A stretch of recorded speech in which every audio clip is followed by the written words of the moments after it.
So this is where things get a little bit questionable, because I am supposed to, well, not according to my Nan's recipe, but according to the videos that I've watched, I'm supposed to use a cheese grater to grate the butter into here.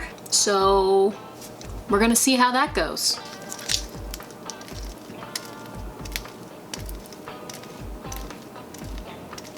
Wow, that is honestly one of the most satisfying things I've ever done in my life. I'm very fixated on how weird this looks.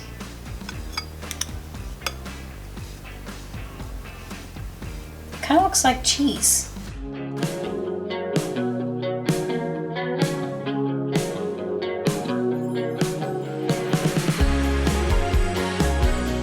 I've officially reached problem number 2.